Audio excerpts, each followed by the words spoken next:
2025 June 25 அன்று ஒடிசாவின் புனித நகரமான பூரியில் நடந்த ஜகந்நாதர் ரத யாத்திரை உலக விஞ்ஞானிகள் ஏன் நாசாவையும் கூட ஆச்சரியத்தில் ஆழ்த்திய பல அற்புத நிகழ்வுகளை கண்டது. கடல் அலைகளும் பக்தி அலைகளும் சங்கமிக்கும் இந்த அதிசய பூமியில் பக்தர்கள் தங்கள் கண்களையே நம்ப முடியாத அளவுக்கு அதிர்ச்சியில் மூழ்கினர். ஆஷாட மாதத்தின் சுக்ல பக்ஷத்தின் 2வது நாளில் ஜகந்நாதர், அவரது அண்ணன் பாலபத்ரா மற்றும் தங்கை சுபத்ரா ஆகியோரின் பிரம்மாண்டமான ரத யாத்திரை பெரும் கோலாகலத்துடன் நடைபெற்றது. இது வெறும் மதவிழா அல்ல, கோடிக்கணக்கான பக்தர்களின் ஆன்மாக்கள் இணையும் ஒரு புனித நிகழ்வு. அமைதி தவழும் பூரியின் வீதிகள் அன்று பக்தர்களின் உற்சாகத்தாலும் பஜனைகளின் இனிய இசையாலும் மணிகளின் தாள ஒளியாலும் பரவசத்தில் ஆழ்ந்தன. 2025ஆம் ஆண்டின் ரத யாத்திரை பல்வேறு விதங்களில் தனித்துவமானது. ஏனெனில் அந்த ஆண்டு ஜகந்நாதர் தனது இயற்கைக்கு அப்பாற்பட்ட தெய்வீக சக்தியை வெளிப்படுத்தினார். இது பக்தர்களை மட்டுமல்ல, அறிவியல் பத்திரிகையாளர்கள் மற்றும் வெளிநாட்டு சுற்றுலா பயணிகளையும் பிரமிப்பில் ஆழ்த்தியது. பூரியின் ரத யாத்திரையை உலகெங்கிலும் பேசப்படும் நிகழ்வாக மாற்றிய 10 அற்புதங்களில் இதுவும் ஒன்று. இது பக்தி, மர்மம் மற்றும் அதிசயத்தின் சங்கமமாக அமைந்தது. ஒவ்வொரு சம்பவமும் கேட்பவரை ஆச்சரியத்தில் ஆழ்த்தியது. நண்பர்களே, பூரியின் அந்த வரலாற்று சிறப்புமிக்க நாளுக்கு ஒரு அதிசய பயணம் செல்ல தயாராகுங்கள். முதல் அதிசயம், தேர் தானாக நகர்தல். ஜூன் 22 முதல் 25ஆம் தேதி காலை வரை பூரியின் ஜகந்நாதர் கோயில் சூரியனின் பொற்கதிர்களில் குளித்தது. கோயிலுக்கு வெளியே லட்சக்கணக்கான பக்தர்கள் திரண்டிருந்தனர். ரத யாத்திரைக்கான ஏற்பாடுகள் உச்சக்கட்டத்தை எட்டியிருந்தன. ஜகந்நாதர்ஜியின் நந்திகோஷா, பாலபத்ரஜியின் தலத்வாஜ் மற்றும் சுபத்ராஜியின் தர்பதன் ஆகிய 3 பெரிய ரதங்கள் கோயிலின் முன் அலங்காரங்களுடன் நின்றிருந்தன. அந்த பகுதியில் 42 அடி உயரமும் 100கணக்கான டன் எடையும் கொண்ட நந்திகோஷா தேர் அதன் பிரம்மாண்டத்தால் அனைவரையும் வெகுவாக கவர்ந்தது. தேர் தங்க அலங்காரங்களாலும் வண்ணமயமான கொடிகளாலும் அலங்கரிக்கப்பட்டிருந்தது. அவை காற்றில் கம்பீரமாக பறந்து கொண்டிருந்தன. இறைவனின் சிலைகள் தேரில் நிறுவப்படும் சடங்கு நடைபெற்று கொண்டிருந்தது. பூசாரி அந்த புனித கடமையை நிறைவேற்றிக் கொண்டிருந்த வேளையில் ஜெய் ஜகந்நாதர் என்ற கோஷங்கள் நகரம் முழுவதும் எதிரொலித்தன. மேளதாளங்கள் முழங்க பக்தர்களின் ஆனந்தம் கரை புரண்டோடியது. அந்த கணத்தில் ஒரு அசாதாரணமான சம்பவம் நிகழ்ந்தது. பூசாரி ஜகந்நாதரின் சிலையை தேரில் நிறுவியவுடன் நந்திகோஷா தேர் மெதுவாக முன்னேறத் தொடங்கியது. இதைக் கண்டதும் கூட்டத்தில் சில நிமிடங்கள் அமைதி நிலவியது. ஏனெனில் 100கணக்கான பக்தர்கள் இழுக்கத் தயாராக இருந்த தேரின் தடிமனான கயிறுகள் தரையில் இன்னும் படுத்திருந்தன. யாரும் அதை தொடவில்லை. ஆனால் தேர் வெளிப்புற எந்த ஒரு சக்தியும் இல்லாமல் மெதுவாகவும் சீராகவும் நகரத் தொடங்கியது. இதை கண்ட 50 ஆண்டுகளாக ரத யாத்திரையில் பங்கேற்று வந்த வயதான பக்தர் ஹரிபிரசாத் தமது கண்களை நம்ப முடியாமல் இது இறைவனின் மாயை என உரக்க கூறினார். ஜகந்நாதரே தன் பக்தர்களிடம் செல்ல விரும்புகிறார் என்று அவர் உரைத்ததும் கூட்டத்தில் உற்சாக அலை எழுந்தது. மக்கள் ஹரிபோல் மற்றும் ஜெய் ஜகந்நாதர் என உற்சாகமாக கோஷமிடத் தொடங்கினர். இதனை கடவுளின் நேரடி அருளாக உணர்ந்த சில பக்தர்கள் கண்களில் கண்ணீருடன் இருகரம் கூப்பி வணங்கினர். பூரியில் உள்ள ஒரு சிறிய கிராமத்தில் வசித்து வந்த ஹரி பிரசாத் பின்னர் தனது குடும்பத்தினரிடம், என் வாழ்க்கையில் பல அற்புதங்களை கேட்டிருக்கிறேன், ஆனால் இதைப்போல ஒரு அதிசயத்தை என் கண்களால் பார்த்தது என் வாழ்வில் மிகப்பெரிய அதிர்ஷ்டம் என்று கூறினார். ஹரிபிரசாத் ஒரு சாதாரண மீனவர். அவரது வாழ்க்கை முழுவதும் பூரியின் கடற்கரையிலேயே கழிந்தது.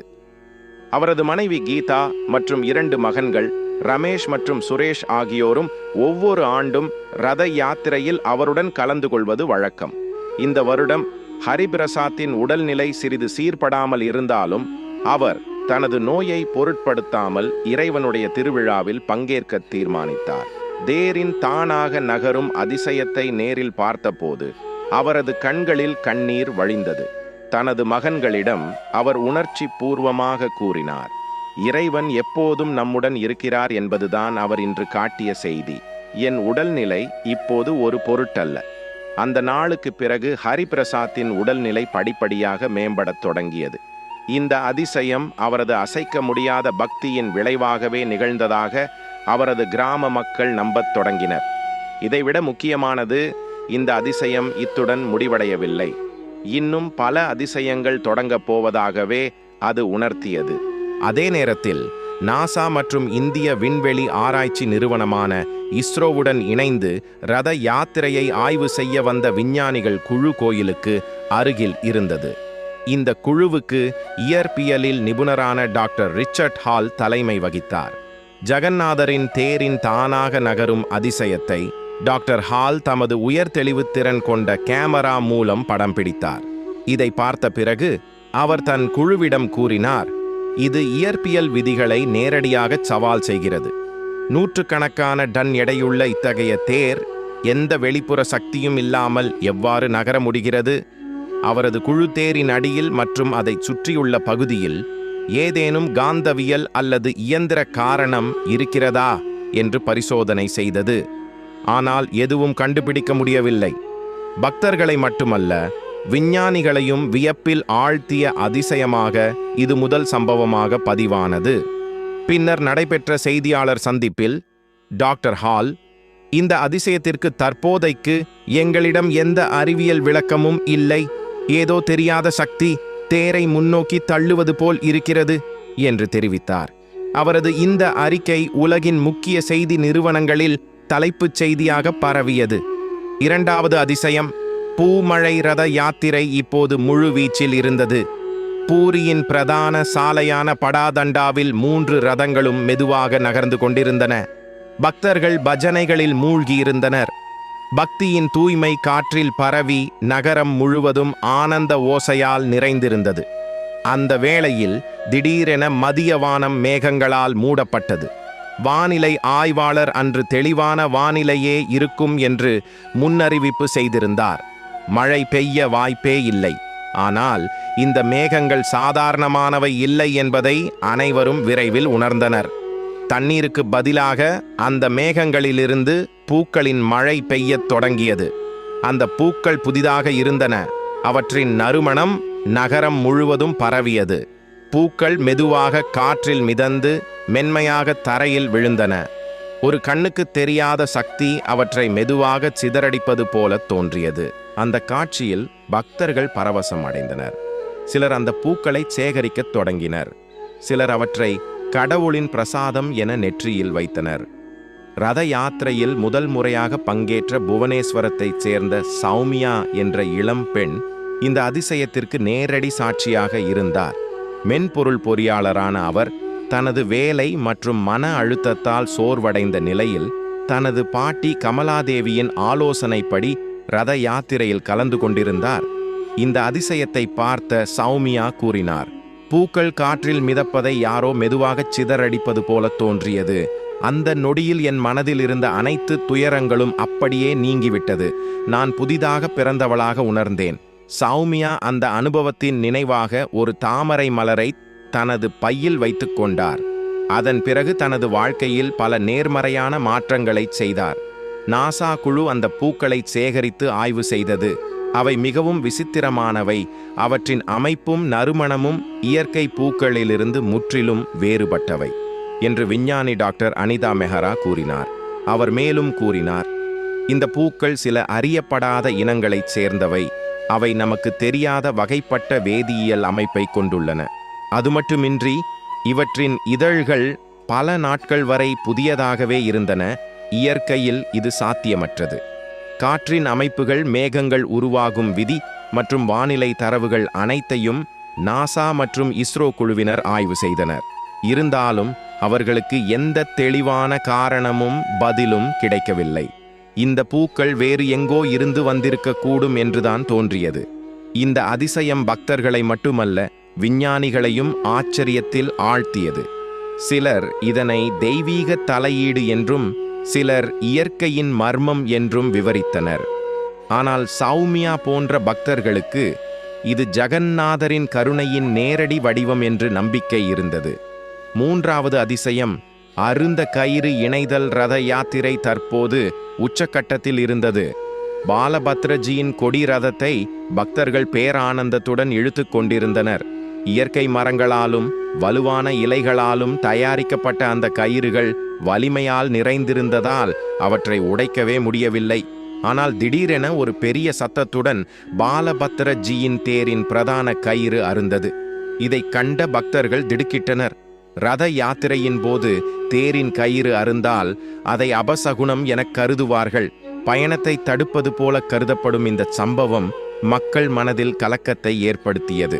பூசாரியும் பக்தர்களும் உடனே முழு மனதுடன் பிரார்த்தனை செய்யத் தொடங்கினர். அந்த நிமிடங்களில் அனைவரும் நிசப்தமாக இறைவனின் அருளுக்காக காத்திருந்தார்கள். சில நொடிகளில் ஒரு அதிசயம் நிகழ்ந்தது. உடைந்த கயிற்றின் இரு முனைகளும் யாருக்கும் தெரியாத ஒரு சக்தி பிடித்து கொண்டது போல காற்றில் மெதுவாக உயர்ந்தன. சில வினாடிகளில் அந்த இரு முனைகளும் ஒளிரும் பிரகாசத்துடன் ஒன்றிணைந்தன. இந்த காட்சியை நேரில் பார்த்த மக்கள் வியப்பால் கூச்சலிட்டு சிலர் கண்ணீருடன் இறைவனுக்கு நன்றி கூறினர். இந்த அதிசய நிகழ்வை செய்தியாக வெளியிட்ட உள்ளூர் பத்திரிகையாளர் விக்ரம் சாகு, இது மந்திரமல்ல, இது இறைவனின் மாயை என்று எழுதியிருந்தார். அவர் மேலும் குறிப்பிட்டார், தன்னுடைய பயணத்தை யாராலும் தடுக்க முடியாது என்பதை தனது பக்தர்களுக்கு காட்ட விரும்பியது பாலபத்ரரின் தெய்வீக சக்தி. விக்ரம் சாகு ஒரு உள்ளூர் பத்திரிகையாளர். கடந்த சில நாட்களாக பூரியில் நடைபெறும் ரத யாத்திரையை தொடர்ந்து செய்தியாக வெளியிட்டு வந்தவர். அவர் ஒரு தர்க்க ரீதியான நபர். அற்புதங்களில் பெரிதாக நம்பிக்கை வைத்தவர் அல்ல. ஆனால் இந்த நிகழ்வு அவரது மனநிலையை மாற்றியது. தனது நாட்குறிப்பில் அவர் எழுதியிருந்தார், கயிறு உடைந்து மீண்டும் இணைவதை என் கண்களால் பார்த்தேன்.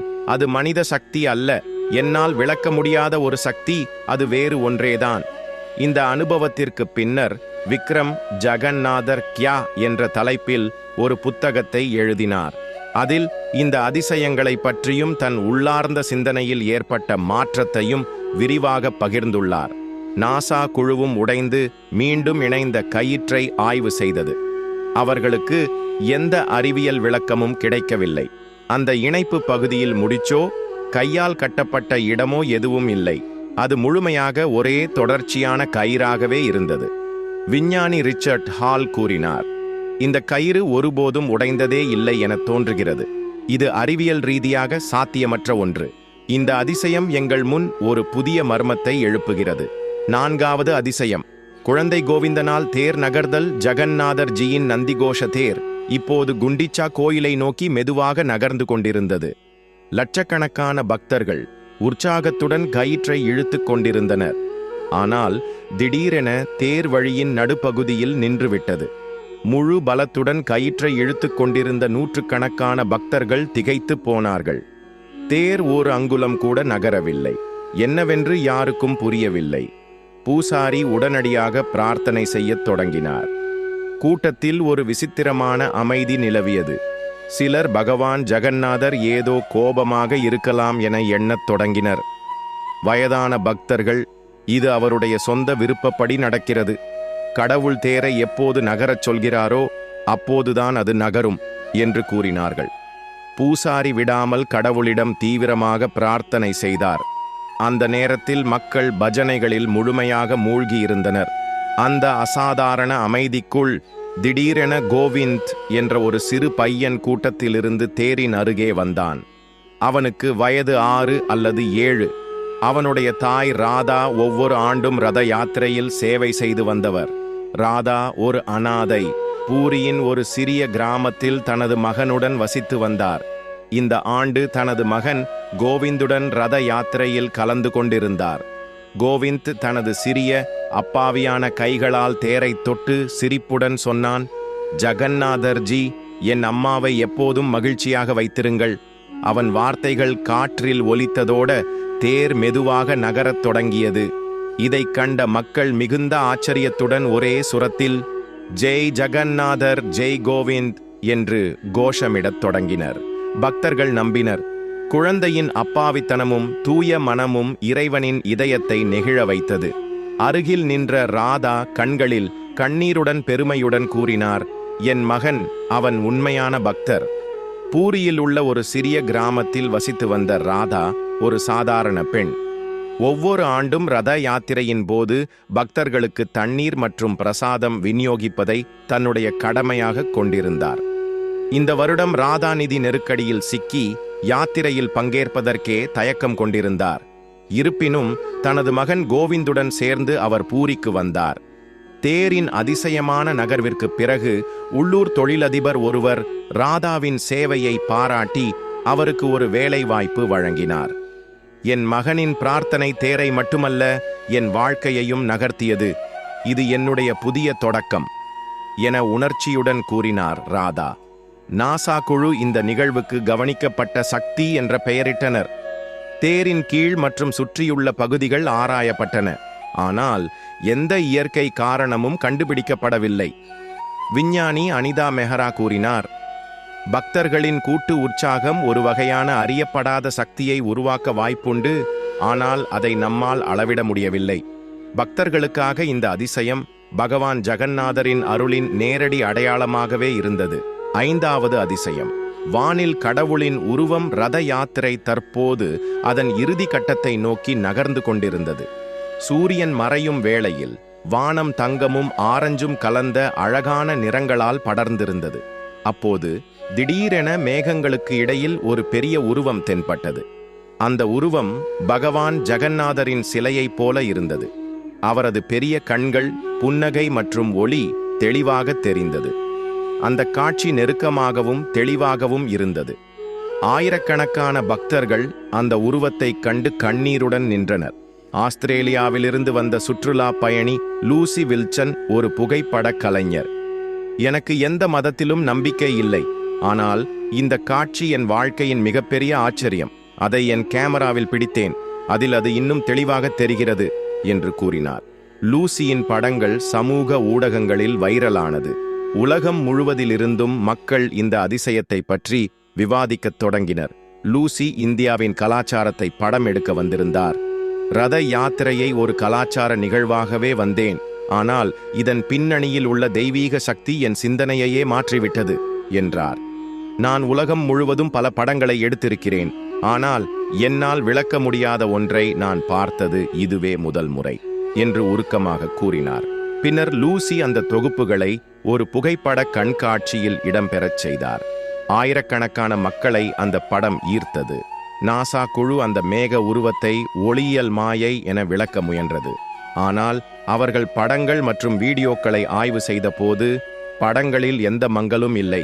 ஒவ்வொரு கோணத்திலும் ஒவ்வொரு சாதனத்திலும் ஒரே மாதிரியாகவே அந்த உருவம் தென்படுகிறது என்று கூறினர். இது ஒரு சாதாரண நிகழ்வு அல்ல என்று டாக்டர் ரிச்சர்ட் ஹால் வியப்புடன் கூறினார். ஏதோ ஒரு சக்தி அந்த உருவத்தை நமக்கு தெளிவுபடுத்த விரும்புகிறது. நிச்சயமாக இது அறிவியலை விட மேல் என்றார். 6வது அதிசயம். புற்றுநோய் குணமடைதல். அதே நேரத்தில் கடுமையான புற்றுநோயால் பாதிக்கப்பட்டிருந்த கமலாவதி என்பவர், என் கடைசி மூச்சு வரை ஜகந்நாதருக்கு சேவை செய்வேன் என உறுதியுடன் ரத யாத்திரையில் கலந்து கொண்டார். பாலபத்ரஜியின் தேரின் கயிற்றை தொட்ட அந்த தருணத்தில் அவர் உடலில் ஏதோ ஒரு சக்தி நுழைந்தது போல உணர்ந்தார். பின்னர் மருத்துவ பரிசோதனையில் அவருடைய புற்றுநோய் முற்றிலும் குணமானது என்பது தெரிய வந்தது. இது மருத்துவ ரீதியாக சாத்தியமற்றது என்று மருத்துவர்கள் கூறினர். எனக்கு புதிய வாழ்வை ஜகந்நாதரே தந்தார் என்று கமலாவதி உருக்கமாக தெரிவித்தார். நாசா குழு இதை மருந்து போலி விளைவு, பிளேசிபோ எஃபெக்ட் என்று விவரிக்க முயன்றது. ஆனால் மருத்துவ அறிக்கைகள் அதனை மறுத்தன. இது உலக அளவில் மருத்துவ சிந்தனையை அதிர்ச்சி அடையச் செய்தது என்று அனிதா மெஹ்ரா கூறினார். 7வது அதிசயம். தேர் சக்கரங்கள் மறைந்து மிதத்தல். தேர் குண்டிச்சா கோவிலை அடையும் போது இன்னொரு அதிசயம் நிகழ்ந்தது. வேப்ப மரத்தால் செய்யப்பட்ட தேரின் சக்கரங்கள் திடீரென மறைந்தன. தேர் காற்றில் மிதந்து நிலைவான நிலையில் இருந்தது. பிறகு சில நிமிடங்களில் சக்கரங்கள் மீண்டும் தோன்றின. இது ஜகந்நாதரின் மாயை என்று பக்தர்கள் நம்பினர். நாராயண் என்ற பள்ளி ஆசிரியர், நான் தேர்காற்றில் மிதப்பதை பார்த்தேன், இது பகவானின் விளையாட்டு என்று கூறினார். அந்த கதையை அவர் தனது மாணவர்களிடம் பகிர்ந்தபோது அது அவர்கள் மனதில் பக்தியை ஊட்டியது. 8வது அதிசயம். நேரம் உறைந்து போதல். அதே சமயம் பூரியில் பலர் தங்கள் கடிகாரங்கள் மற்றும் மின்னணு சாதனங்களின் நேரம் நின்றுவிட்டது என்பதை கவனித்தனர். நேரம் நின்றது போல் இருந்தது என்று மாதவ் என்ற கடைக்காரர் கூறினார். நாசா இதை மின்காந்த குறுக்கீடு என அழைத்தாலும் உறுதியான ஆதாரம் எதுவும் கிடைக்கவில்லை. 9வது அதிசயம், தேர்களின் நிழல் மறைதல். அதற்கு மேல் தேர்களின் நிழல் கூட காணப்படவில்லை. ஒவ்வொரு பொருளும் நிழலை வீச வேண்டும், ஆனால் தேர்களின் நிழல் மட்டும் காணப்படவில்லை. இது ஒளியின் விதிகளுக்கு எதிரானது என்று டாக்டர் ஹால் வியப்புடன் கூறினார். 10வது அதிசயம், கூட்டு கனவு பயணத்தின் இறுதியில் ஆயிரக்கணக்கான பக்தர்கள் ஒரே கனவை கண்டனர். நான் உங்களுடன் இருக்கிறேன் என பகவான் ஜெகந்நாதர் அவர்களிடம் கூறியதை பிரியவதா என்ற இளம்பெண் கூறினார். அவருடைய குரல் என் இதயத்தில் இன்னும் ஒலிக்கிறது. இது கனவு அல்ல, உணர்ந்த உண்மை. அனிதா மெஹரா கூறினார், விஞ்ஞான ரீதியாக இதை வெகுஜன உளவியல் மாஸ் ஹிஸ்டேரியா என்று கூறலாம். ஆனால் உணர்வுபூர்வ பக்தருக்கு இது தெய்வீக அருளின் வெளிப்பாடே. 2025ஆம் ஆண்டின் ஜெகந்நாதர் ரத யாத்திரை இந்த 10 பெரிய அதிசயங்கள் மூலம் உலகம் முழுவதையும் வியப்பில் ஆழ்த்தியது. இது ஒரு மத விழா மட்டுமல்ல, ஜெகந்நாதரின் இயற்கைக்கு அப்பாற்பட்ட சக்தியின் வெளிப்பாடு. நண்பர்களே, இந்த உணர்வு பூர்வமான கதைகள் உங்களுக்கு பிடித்திருந்தால் வீடியோவை லைக் செய்யவும், உங்கள் நண்பர்கள் மற்றும் குடும்பத்தினருடன் பகிரவும், சேனலுக்கு குழு சேரவும் மற்றும் கீழே ஜெய் ஜெகந்நாதர் என்று ஒரு பக்தி பாராட்டை எழுதவும். நன்றி. ஜெய் ஜெகந்நாதர்.